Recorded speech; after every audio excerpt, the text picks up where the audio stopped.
Welcome back everyone. Today we learn about blood vessels and blood. We will look at the artery, vein, and capillary. First, the width of the lumen. For the artery it varies, for the vein it is wide to encourage blood flow, and for the capillary it is narrow to permit passage of red blood cells in single fiber. Second, the cross-section.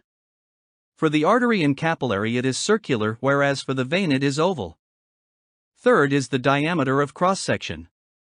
For the artery it is between 0.1 and 10 mm, for the vein it is between 0.1 to 20 mm, and for the capillary it is 0.0008 mm.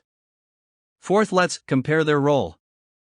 The artery carries pressurized blood away from the heart to other parts of the body. The vein carries low-pressure blood from other parts of the body to the heart. The capillary is responsible for the exchange of nutrients, gases, and waste products. It also connects arteries and veins. Fifth, their physical structure. The artery has thick, elastic, and muscular walls. The veins are thin, less elastic, and has less muscular walls. The capillary is thin, at most having one cell thickness. Sixth, their permeability. Both the arteries and the veins are not permeable, but the capillary is semi-permeable. Seventh, the flow rate and pressure. In the artery, blood flows very fast in spurts and at high pressure.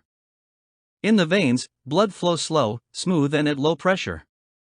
In the capillary, blood flow is faster and at higher pressure at arterial end. Eighth is the presence of valve. There are no valves in the artery and capillary, but veins have semilunar valves to prevent flow from reversing its direction. Lastly is the oxygen content. All arteries carry oxygenated blood except the pulmonary artery. All veins carry deoxygenated blood except the pulmonary vein. The capillaries carry oxygenated and deoxygenated blood from the artery to the vein. We will now study the blood in greater detail. Let's begin with what are the components of the blood. First, we have plasma, which takes up 55% of whole blood volume. The plasma transport blood cells, ions, soluble food substances, hormones, carbon dioxide, urea, vitamins, and plasma proteins. Second, we have the white blood cells. They carry out phagocytosis, antibody formation, and tissue rejection. Third, we have the platelets. They cause clotting and soluble fibrinogen to change to insoluble fibrin. Lastly, the red blood cells, which takes up 45% of whole blood volume. They are responsible for oxygen transport as they contain hemoglobin. The blood has two main functions. The first being the transport of materials such as oxygen and carbon dioxide, nutrients, nitrogenous waste, hormone, and heat.